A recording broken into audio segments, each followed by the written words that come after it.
fuck it. I got a city back on the map. They wanna know where the lion is. I'm in the jungle where the lion's at. Young lion in Mufasa see. I'm from the dirt, now look at me. I'm in the streets and they fuck with me. From the dirt, now look at me.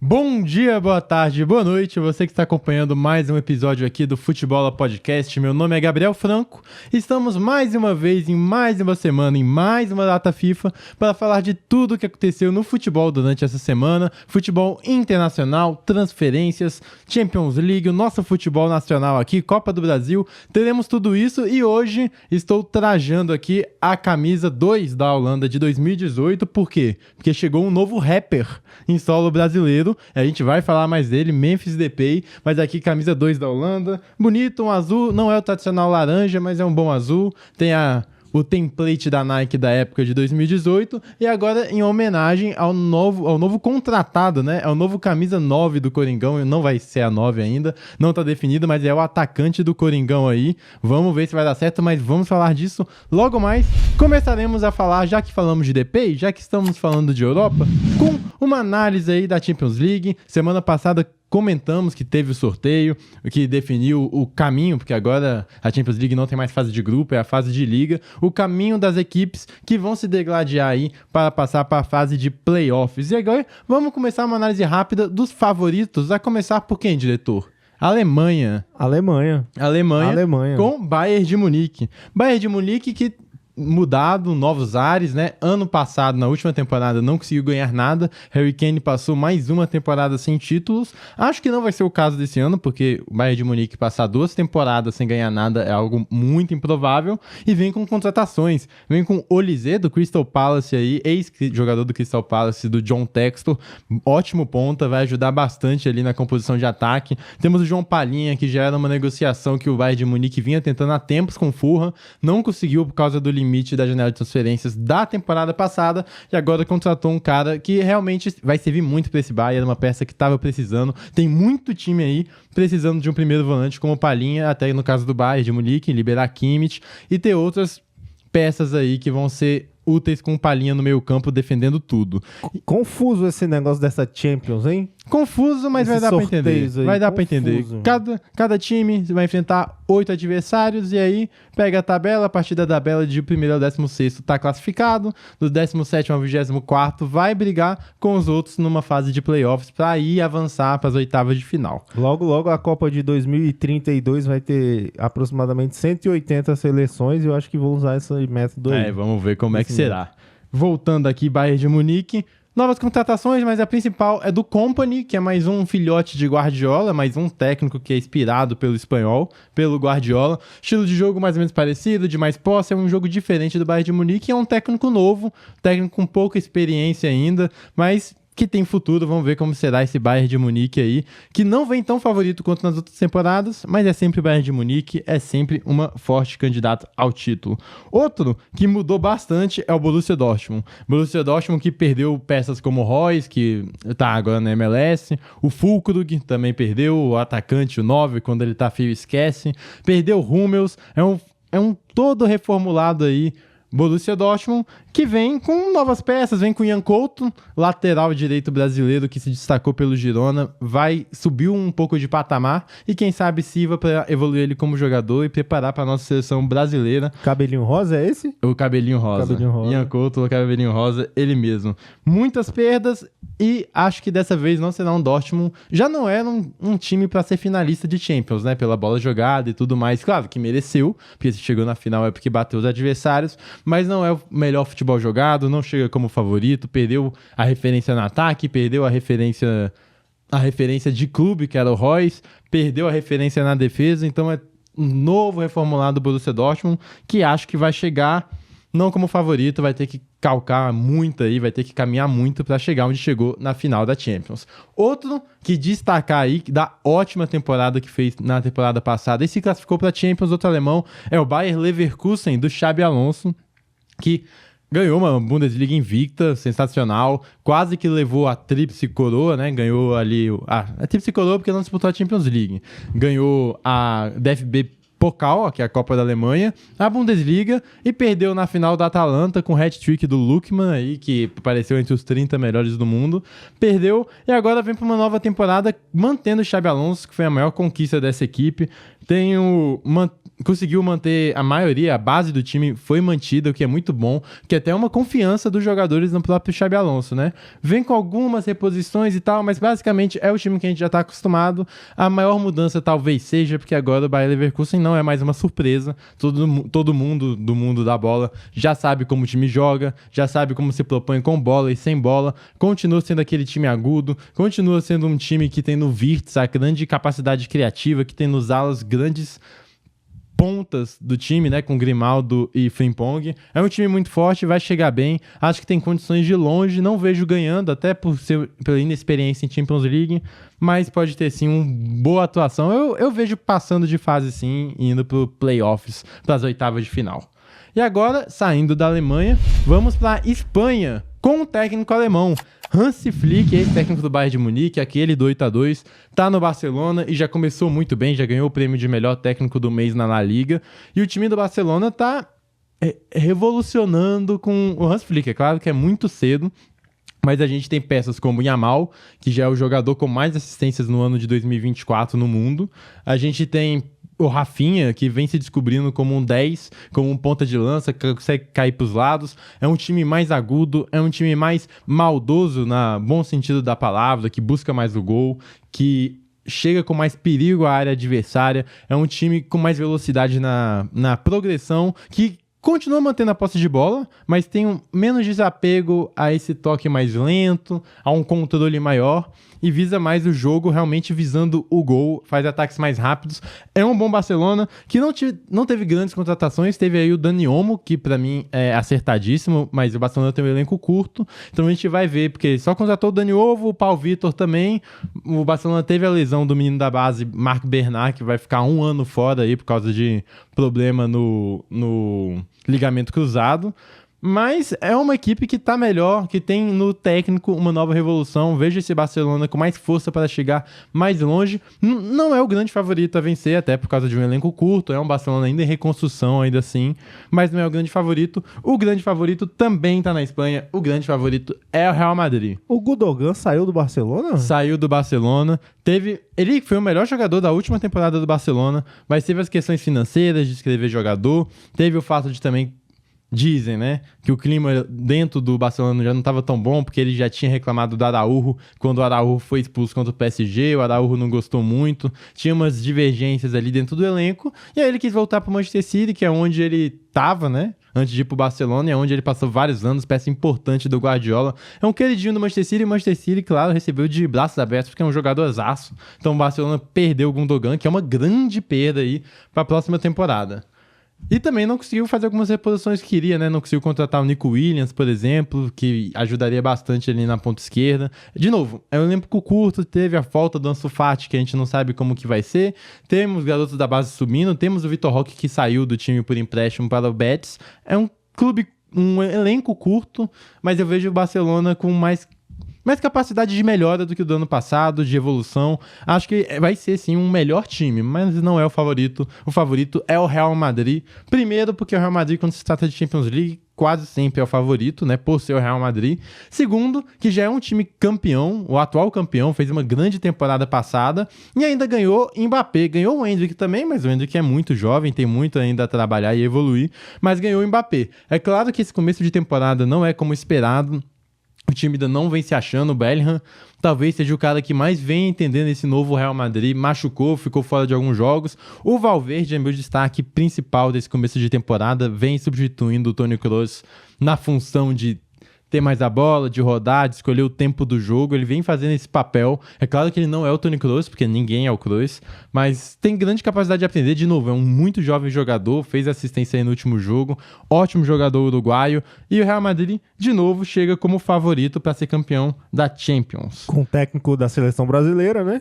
O Ancelotti, né? Foi o Ancelotti, tão cogitado Ancelotti, mas não veio. Estamos aí com o Dorival Júnior. Já a gente chega em seleção brasileira. No Atlético de Madrid, tivemos a contratação mais cara da janela de transferência, Julián Álvares, ex-Manchester City. O argentino chega para, quem sabe, comandar o ataque. Chegou o Sorloth também, grande jogador do Villarreal, fez uma ótima temporada passada, foi vice-artilheiro da La Liga. E chega bem. Também tem o Conor Gallagher também, vindo do Chelsea, vem melhorando. Mas a grande característica realmente está no Julián Álvares, é a grande novidade. Mas o time é um time muito forte, Simeone continua no comando. Desses técnicos é o que está mais tempo à frente de um time. Ele entende o Atlético de Madrid como ninguém. E por mais que ele sempre esteja tentando renovar nas últimas temporadas, fazer um time mais ofensivo, parece que ele volta porque ele é um time sólido defensivamente. Agora tem novas armas, né? Llorente melhorando muito pela ponta direita.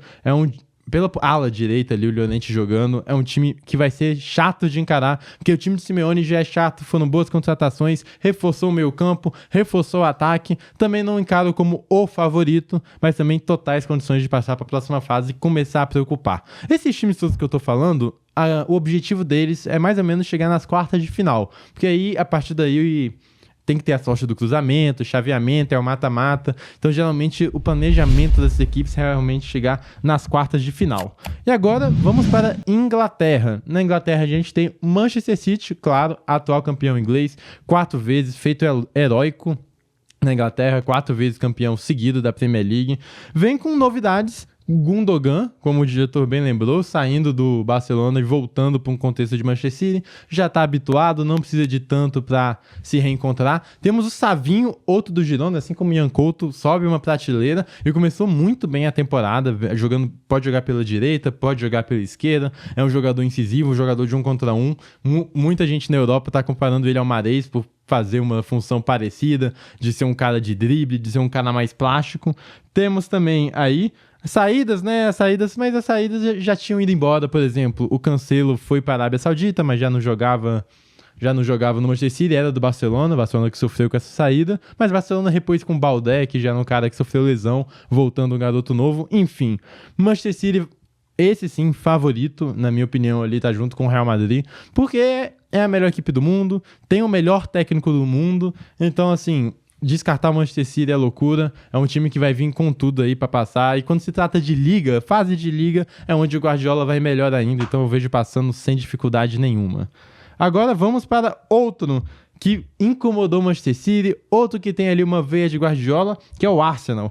Arsenal fez contratações, Calafiori, jogador do Bolonha aí, chegou a um preço altíssimo para fazer a posição que o Timber já tinha sido contratado para fazer, mas que por causa de lesão não conseguiu realizar na temporada passada. A base do time é mais ou menos a mesma, mas a gente tem também o Mikel Merino vindo da Real Sociedad. Mikel Merino é um jogador que faz ali a primeira volância do time, que sabe trocar passe muito bem, cadencia, é outro jogador de organizar tempo de jogo, e era um jogador que o Arsenal estava precisando, essa função de primeiro volante aí, estava meio vaga no Arsenal, foi uma baita contratação, mas já se machucou logo no começo, logo no treino, então, né, vamos ver como é que ele vai adentrar nesse contexto todo. Merino que machucou igual o pai dele há alguns anos atrás. Foi a mesma lesão? Não, é só pra uma piada daquele gol. Daquele gol, né? Daquele gol que foi... Gol do Merino, que foi um gol exatamente... Não foi exatamente igual, mas foi no exato local e na Euro também, com a Espanha. Quem lembra aí do gol do Mikel Merino? Quem souber é porque acompanha o futebol, porque já tem uns 6 episódios aí que a gente citou esse gol. Falar também da novidade inglesa aí na Champions League, campeão de Champions, tá? Campeão de Champions, Aston Villa, campeão da Champions nos anos 80, veio aí depois de uma ótima temporada. A gente já sabe, as grandes principais peças são o Dibu Martínez, que é o goleiro da Argentina, e teve contratação do Onana, o jogador vindo do Everton, grande primeiro volante ali, faz muito bem a função do meio campo. É um time forte do Aston Villa, o Oli Watkins, de seleção da Inglaterra, é um cara que foi muito diferente na última temporada do Aston Villa, só que agora chega naquele momento que esses times com menos capacidade financeira sofrem, né? Porque o calendário fica maior, quer dizer, o calendário fica mais curto e a quantidade de jogos fica maior.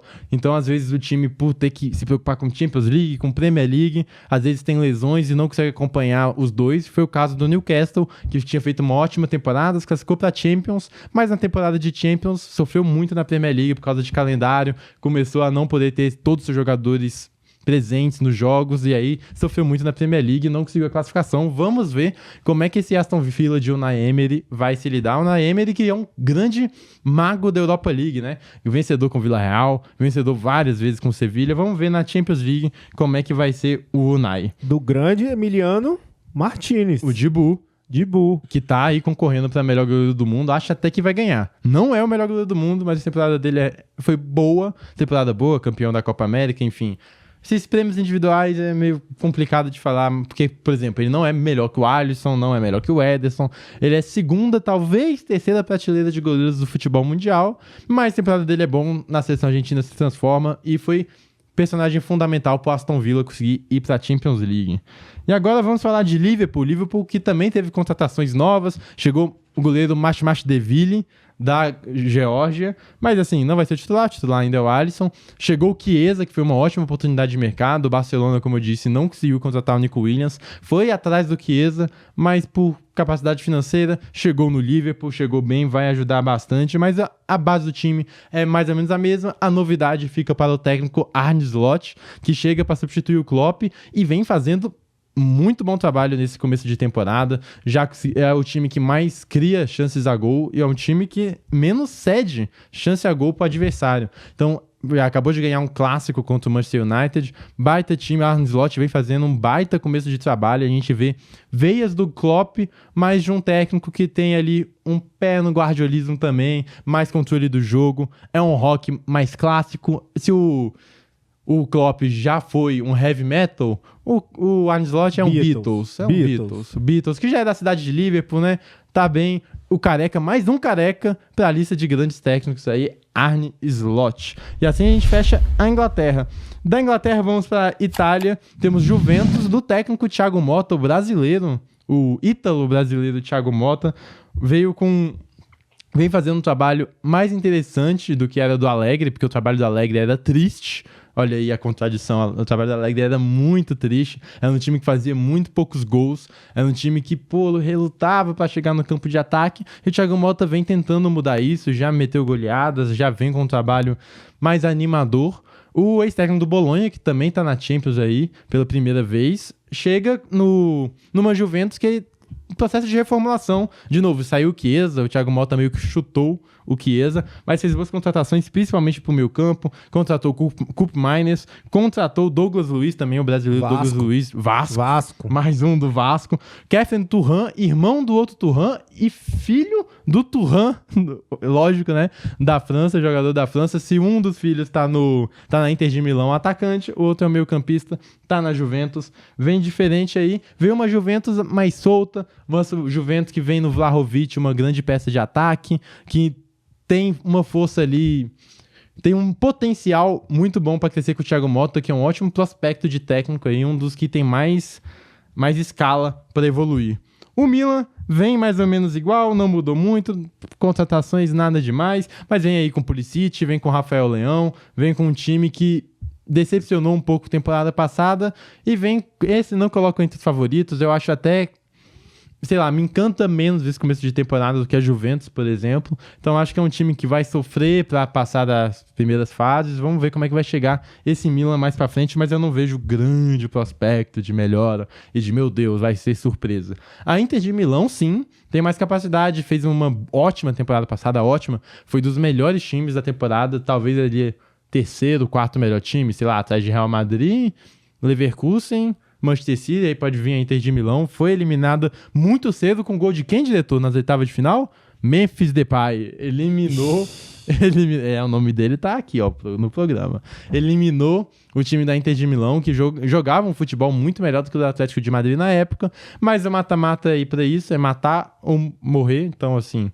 nem sempre o melhor futebol jogado vai se consagrar. Vem um time que manteve a mesma base, é um time consciente, é um time que esse sim eu vejo que tem capacidade de surpreender de novo e chegar mais à frente até do que chegou, que foi apenas a oitava de final da última Champions League. Então, essa é mais ou menos aí um apanhadão de Champions, de como é que os times vão chegar, e a gente vai acompanhando com o passar do tempo. E de Champions League, vamos para o nosso futebol brasileiro. Não temos jogos por causa da data FIFA, mas temos jogos da nossa seleção, né, diretor? O jogo teve, né? Assim, passou na TV, né? passou na TV, conseguimos a vitória, 1-0 pra cima do Equador, mas essa aqui é um jogo que não agradou, né? No último episódio eu já tinha comentado o fato de que eu vi um Dorival sem ideias. Não tem mais graça assistir jogo da seleção brasileira. Não tem graça tá assistir complicado. jogo. Tá complicado realmente. Não, tô errado? Não, é não triste tem. isso. É triste. Não- É triste. Mas assim... As pessoas não gritam nos bares, não tem mais isso. Mas tem aí um espaço pra melhorar, né? Temos tempo, temos aí 2 anos pra Copa do Mundo, dá pra chegar. Mas o meu maior temor que eu tinha dito no último programa, que era pela escalação, pela convocação, eu não vi ideias claras no Dorival Júnior, meio que se confirmou. Tive a certeza que o Dorival Júnior não tem ideias do que realmente ele tá pensando pra seleção brasileira. Ainda é um time muito largado ao acaso, principalmente no ataque. Eu sinto que tem pouca organização ali. O Pedro, já vamos falar dele também, mas sofreu uma lesão séria, vai passar quase 1 ano fora. E aí o outro centroavante do time que o Dorival tinha convocado era o Endrick, e aí ele não usou o Endrick. Eu não consigo entender. Às vezes eu sinto que ele chama mais pela obrigação de ter que chamar o Endrick do que por ele ser um cara que o Dorival confie. Hoje eu não vejo que o Dorival confia no Endrick e era jogo pra ele, mas é claro, o Rodrigo entrou naquela função, o Rodrigo, que foi o melhor jogador da partida, reclamou bastante, porque ele falou que meio que se vê como tapa-buraco, que por ele fazer tudo, ele não tem uma posição dele, ele é jogado em todas as posições. Essa questão do Rodrigo ficar incomodado, tá dando o que falar, vamos ver como é que ele vai lidar nisso até no Real Madrid, que ele já mostrou essa indignação, fez um post reclamando que não estava entre os 30 melhores da Bola de Ouro, então é um Rodrigo que reclama bastante, mas o meu destaque negativo é a falta de ideias de Dorival Júnior, e não é nem a falta de ideias, é a falta de pra onde quer ir, falta do caminho. O que eu sinto é que ele não sabe o caminho que quer seguir. E aí tentou, o Luiz Henrique fez até uma boa partida na seleção, estreia dele, foi uma partida ok, boa partida. Estevão entrou bem, mas de novo é um garoto muito jovem. Vinícius Júnior fez uma partida abaixo, não foi legal o Vinícius Júnior, errou muito do que tentou. Sinto que também ele tá muito ansioso para se mostrar o Vinícius Júnior do Real Madrid na seleção brasileira, então não funcionou legal. Seleção que fez um primeiro tempo bom. O primeiro tempo da seleção foi assim, de falar, será que vai ser algo diferente? Paquetá é o cara que melhor conversa com os jogadores ao seu redor, eu acho ele o mais diferente dos nossos meio-campistas. E assim, se for pegar destaque mesmo de uma boa partida, vai ficar entre Paquetá, Rodrigo e Gabriel Magalhães. O André fez uma boa partida, reclamei um pouquinho da convocação do André, mas fez uma ótima partida o André, foi muito bem. Mas assim, ficou por isso, o segundo tempo do Brasil foi muito pobre, de pouco criou. O Equador até teve umas 2 chances, o Alisson fez 2 boas defesas, mas de novo um jogo muito pobre. E aí que tá a questão, Dorival Júnior, ele mesmo falou na coletiva que o principal objetivo era ganhar e jogar bem, e agora quando se foi pra essa última coletiva, ele já falou que o importante é vencer e não sei o que. Não gostei, porque o Brasil não basta vencer, o Brasil, pelo que é o seu DNA de futebol, ele precisa convencer e precisa jogar mais. E eu vi muito mais um Brasil da Copa América do que um Brasil de uma possível Copa do Mundo de 2026. Mas tá muito cedo, tem muito o que acontecer, só que o overall, o resultado é negativo. Não gostei da seleção brasileira, e o que mais me preocupa é que é exatamente isso. Eu não vejo as ideias do Dorival Júnior, não sei para que caminho ele quer seguir. Jogo bem abaixo do Brasil. E esse jogo contra o Paraguai, que vai acontecer agora? Então, o Paraguai é um time muito fraco, apesar de estar em 7º colocado, mas é um time muito fraco. A melhor atuação do Brasil na Copa América, melhor não, a única boa atuação de verdade do Brasil na Copa América foi contra o Paraguai, mas é um time chato de enfrentar, é um time que ou joga com uma linha de 5 ou joga com uma linha de 4, só que desses 4, os laterais são os zagueiros também, joga com 4 zagueiros, então vai ser difícil. O Dorival Júnior mesmo, ele já tinha falado que ele queria o Pedro exatamente para puxar essa marcação de zagueiros e criar espaços. Não tem o Pedro, eu usaria o Endrick. Para mim, o Endrick já era para ter sido utilizado nos amistosos, já era para o Endrick ter sido utilizado contra o Equador, e agora vamos ver como é que vai ser, se finalmente o Dorival vai utilizar o Endrick ou convocou um menino só pra passear, o tal do Bob Charlton. Lembrando que ele não é o salvador da pátria, não tô falando que ele vai chegar e vai resolver o jogo, mas se a gente tá pensando pra Copa do Mundo de 26, a gente tem que pensar em caras que possivelmente vão estar em grande momento, e caras são diferentes, como é o caso do Estevão e como é o caso do Endrick, que o Dorival Júnior parece não ter a confiança total nele. Você sabe qual é a média de finalizações do time da seleção do Paraguai? Eu chutaria 3. 4.7. Quase. E do Brasil, da seleção brasileira? Medo. 6. 5.7. Muito bem, muito bom. É, por aí. Tem que ganhar, né? Só que mais do que ganhar, tem que convencer, tem que jogar bem. O Brasil realmente não basta, até porque, sejamos sinceros, o Brasil não vai ficar fora dessa Copa do Mundo. As eliminatórias, elas realmente servem mais como preparação do que uma fase de eliminatória, de fato, para seleções como Brasil e Argentina. E agora, vamos falar aqui do nosso futebol brasileiro, mas a nível de clube, porque vamos ter a Copa do Brasil essa semana, os jogos da volta, e aí mantenha os palpites que eu fiz no palpitômetro lá atrás, porque se for para mudar toda semana não dá, né? O palpite é eu vou manter. E a começar pelo jogo, vamos falar aqui, já falando desse jogo, vamos falar do holandês Memphis Depay, que talvez seja anunciado para a torcida nessa partida. Corinthians e Juventude, o jogo vai ser em São Paulo. Antes de falar dessa partida, vamos falar um pouco da negociação do Depay. Ele é um cara, claro, muito diferente, tecnicamente diferente. Ele tem duas questões que tem que ser levadas em conta, que é o fato de fisicamente ele ter passado as últimas temporadas com muita lesão. Então ele teve uma média de 36 minutos jogados por partida na última temporada pelo Atlético de Madrid, mas é um cara que é bem acima da média tecnicamente, né? Um jogador acima, não é um ponta de explosão, aquele ponta incisivo, não é um Estevão, também não é um 9 tipo Pedro, ele é um cara que flutua por ali, ele seria mais um segundo atacante, mas ele é um cara que joga no ataque, que flutua pelos lados, sabe conectar muito bem jogo, não é um cara de pegar e lançar ele, é um cara de conectar, de troca de passes, de aproximação. Ele pode jogar até, quem sabe, atrás de um centroavante, pode jogar atrás do Yuri Alberto, pode variar com o Yuri, pode jogar atrás do Pedro Raul. E, de novo, é um cara muito diferente, é realmente, para nível de futebol brasileiro, um cara muito acima, e até bom a gente ter esses caras aqui, porque cresce a liga, né? Cresce o Brasileirão. A gente já teve Suárez, agora a gente tá tendo um novo momento que a gente tem o Depay, tem o Flamengo pensando em contratar o Marcial, a gente teve aí o Vasco contratando o Payet. É um novo momento que é bom pro futebol brasileiro a fim de holofote. Pro Corinthians, pra mim, tecnicamente, falando de futebol, é uma ótima aquisição, é um ótimo jogador que tem tudo pra fazer toda a diferença, são 2 anos de contrato aí. A minha questão é realmente a financeira. É claro que a patrocinadora do Corinthians vai arcar com 80% dos gastos, o Corinthians vai ficar por volta de 600 mil de salário que tem que pagar, do salário de 3 milhões, que pode chegar a 4 com metas, mas assim, a gente já viu outras situações em que a patrocinadora fala que vai pagar e não tá certo, como por exemplo foi do Paulinho, foi do Daniel Alves aí, a questão com o São Paulo, foi também mais ou menos essa, então assim, não é tão incomum assim a gente ver patrocinadoras, Ronaldinho Gaúcho no Flamengo, patrocinadoras que falam que vão pagar e acaba não dando certo e o time entra em dívida. E isso não é uma crítica ao Corinthians, né? Assim, nossa, já tô confabulando que foi uma péssima contratação, não é. Mas tem esse risco, tem um risco, e é um risco que nos leva a crer que é risco pela administração do Corinthians, pela bagunça administrativa que é, pelo Augusto Melo como foi, de pensar em contratar Gabigol, mas ao mesmo tempo não consegue pagar o Mateuzinho, contratou o Depay, mas não pagou o Ranieri do Cuiabá. Esse negócio do Cuiabá, assim, o Corinthians pegou um jogador do Cuiabá, que tá lutando até de objetivos semelhantes ao Corinthians do Campeonato Brasileiro, pegou uma grande peça do Cuiabá, não pagou e tá utilizando. Então, assim, tem essas questões, é um Corinthians que financeiramente, como clube, a gente já vê que a FIFA já ameaçou bloquear na justiça, teve a questão do Félix Torres, tem muitas dívidas, e aí adquire um cara de 3 milhões. Então, por isso, é normal a desconfiança, eu acho corretíssima a desconfiança. Agora, a nível de jogo, a única coisa que me preocupa são duas, que é, fisicamente ele está bem, está apto, está disposto, e o fato de que, às vezes, ele se desligar muito do jogo, dá aquela impressão de jogador que tá fora da realidade, que tá, né, com a mente nas nuvens.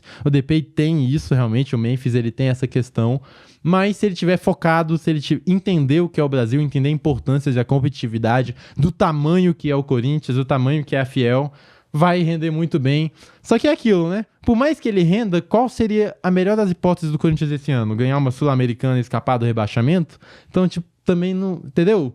Por mais que ele vá muito bem esse ano, os objetivos do Corinthians ainda são baixos pelo tamanho que é o clube, então vamos ver. Mas, de novo, a nível de jogo, ótima contratação. A nível administrativo, tem que ter um pé atrás. E a música aí do começo do nosso episódio, inclusive, é uma música do Depay. É, com o título Corinthians. Corinthians, exatamente.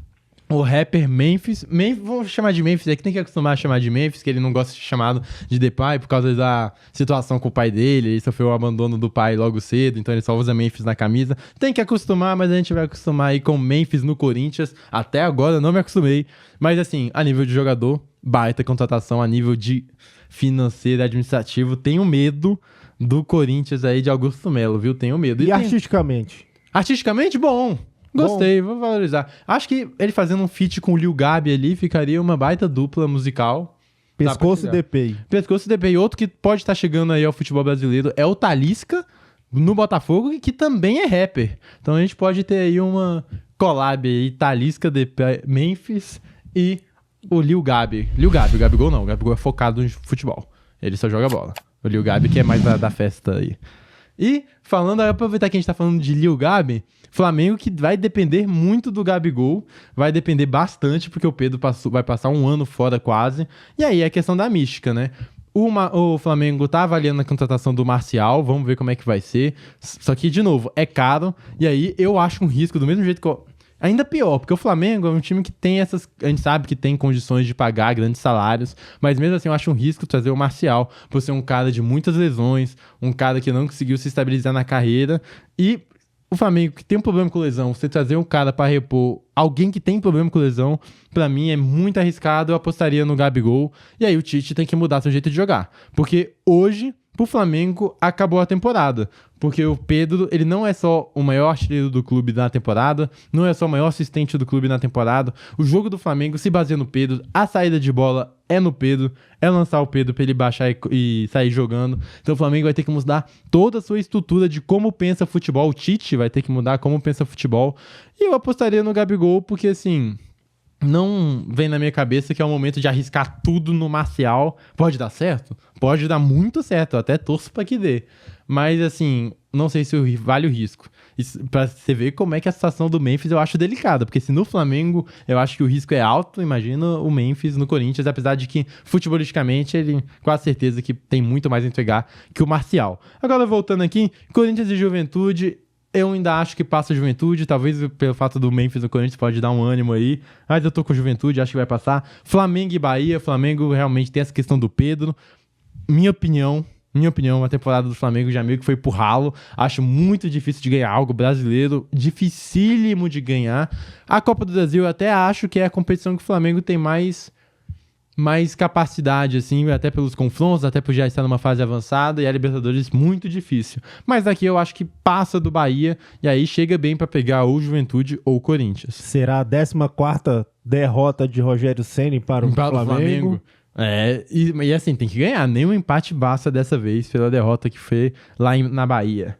Teremos também CAP e Vasco, minha opinião, passa Vasco da Gama, Vasco que vem... Gigante. O gigante da colina, que apesar de não fazer grandes partidas, grandes atuações, é um time mais seguro, e é um time que tá sabendo o que tem que fazer para alcançar seus resultados. Acho que passa o Vasco. E ali, entre Galo e São Paulo, eu apostei no São Paulo, e eu vou manter no São Paulo. Fez um jogo melhor no Morumbi, foi melhor que o Galo, assim, 80% da partida.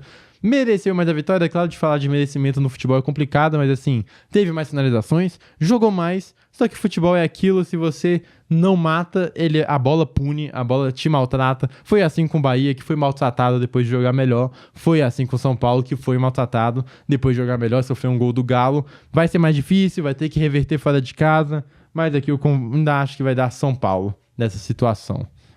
E vamos agora para aquele momento que você não entende nada, que seu time tá endividado e você não sabe como que paga o jogador do lado, e ele vai e traz uma baita contratação, um holandês, que você não entende se é rapper ou se é jogador de futebol, você não consegue entender, e aí você vai... Teve uma pausa no seu time para ver a seleção brasileira que você também não entende por que o jovem garoto, a jovem promessa do Real Madrid não joga qualquer um outro, e você começa a se revoltar, você começa a ficar louco, você começa a ficar maluco. Esse é o quadro Tá Maluco, o Tá Maluco da semana vai pra arbitragem brasileira, que a gente já conhece bem, né? Como conhece bem a arbitragem brasileira, com 2 lances inusitados que aconteceram na outra semana, na semana de Brasileirão ainda, mas que agora estão tendo mais repercussão. Primeiro é o gol anulado do Cuiabá, o apito rápido, sabe? Quando o juiz já tá com o apito ansioso, tá com o apito na boca. Ele achou que viu um toque de mão, assinalou o pênalti, só que nisso o Cuiabá já tinha feito gol. E aí o juizão foi chamado pelo VAR. O VAR chegou aqui, ó, olhou, viu que não foi mão, tirou o pênalti e o Cuiabá perdeu o gol. Coisas de arbitragem brasileira. E agora a pior que aconteceu no jogo entre São Paulo e Fluminense, que o São Paulo tá pedindo, devido a um erro de direito, que é o nome legalmente falando, da anulação da partida contra o Fluminense. A situação era o seguinte: o Fluminense estava jogando, o lance do gol do Fluminense teve uma situação de falta, o Calheri faz a falta, o juiz dá vantagem, tanto é que o juiz no áudio do VAR fala vantagem, vantagem, vantagem. Só que o Thiago Silva entende que foi falta, bota a mão na bola e já sai jogando, a bola vai, e é gol do Fluminense. Mão é falta. E mão é falta. E como o juiz tinha dado vantagem, o jogo tá valendo. Então o Thiago Silva não poderia ter pego a bola com a mão do jeito que pegou. O VAR chama pra ver. O VAR até pergunta: você deu a falta pra quem? Era vantagem pra quem? Era pro Fluminense? O árbitro, no áudio do VAR que foi liberado, falou: é vantagem, realmente era vantagem. E aí ele foi ver o VAR, viu que o Thiago Silva botou a mão na bola, mas aí ele não queria se complicar, ficou naquela, deu o gol. Só que isso é um erro de direito, porque não é uma questão, por exemplo, o São Paulo não tá pedindo anulação por causa de um erro de arbitragem. O erro de arbitragem é quando o juiz, sei lá, entendeu que o lance foi falta e aí a interpretação é que não foi. Isso é um erro normal, erro de jogo. Erro de direito é quando você deixa de aplicar a regra. É quando você, tipo assim, não tem interpretação. Ele deixou de aplicar a regra e ele deixou de aplicar a regra da mão na bola. Então, assim, o São Paulo tem meios legais de chegar e pedir a anulação do jogo. E aí o que deixa mais maluco ainda é que o áudio do VAR foi liberado 5 dias após a partida. E você só pode entrar com recurso em até 2 dias após a partida. E aí ficou maluco, porque o São Paulo aí, então não sabe se tem condições de recorrer, mas ele tá certo, só que ao mesmo tempo, futebolisticamente falando, ele não tá certo, ele tá certo legalmente falando. E esse é o Campeonato Brasileiro, é pra você ficar louco, é pra ficar maluco. Mais um aí, tá maluco da semana pra arbitragem brasileira. E aí, vai anular o jogo? Na minha opinião, não sei nem se devia anular. E aí, diretor, anula ou não anula? Eu vou dar uma olhada no VAR. Vou analisar. Quem tem que analisar agora é o STJD. Vamos ver como é que vai ficar essa situação no gol do Cauã Elias, gol do Fluminense. E é com essa que eu me despeço de você. Tivemos um futebol atípico por causa de data FIFA. Não tivemos muito jogo. Antes de finalizar aí, dá os parabéns pro Cristiano Ronaldo. Chegou aos 900 gols, agora já chegou a 901 gols. Faltam só 99 pra bater a marca dos 1000 gols. Ele que zoou o Pelé, você tem que deixar claro. Você viu isso, diretor? Não vi. Cristiano Ronaldo deu uma zoada no Pelé, porque ele falou assim, tava numa conversa com o Ferdinand, e aí ele tava conversando e tal, e ele falou: não, mas os meus 1000 gols vão ter todos gravados, eu tenho gravado aqui, eu não inventei nenhum, e não sei o que. Pô, Cristiano Ronaldo, tá de sacanagem? Tá de sacanagem? Tem que entender que são tempos diferentes. Não adianta você desmerecer Pelé, porque daqui a pouco vai chegar um cara e vai desmerecer os gols do Cristiano Ronaldo em eliminatória, que vai falar que gol contra o San Marino não vale. Então, né? Tem que e temos o Túlio, maravilha. Tem o Túlio, tem o Romário. O Cristiano Ronaldo não tem nada que ficar desmerecendo, porque ele já é gigante o suficiente pra ter que ficar desmerecendo os outros. E aí, o Pelé também, 3 Copas do Mundo, não dá pra desmerecer um cara desse. 3 Copas gravadas, diretor. Tem vídeo das 3 Copas do Mundo aí. Não dá, Cristiano Ronaldo. Aí outra coisa que me deixa maluco. Futebol é pra deixar o cara maluco da cabeça. Mas é isso. Se inscreve aqui no canal, deixa seu comentário, compartilha a sua ideia, o que você achou, tem algum tá maluco que ficou diferente, qual o seu favorito pra Champions League, o que da seleção brasileira que mais te agoniou ou que te deu novas esperanças, como vai ser esse jogo do Paraguai, vai ver esse jogo contra o Paraguai, vai ver? Porque aí tem a questão que a galera tá meio distante da seleção, mas veja o Brasil, acompanha a seleção brasileira. E é isso, fico por aqui com mais uma edição do Futebola, comente, divulga pra quem quiser, ouve esse podcast que não dói nada, dá um like. Então é isso, muito obrigado, valeu e tchau.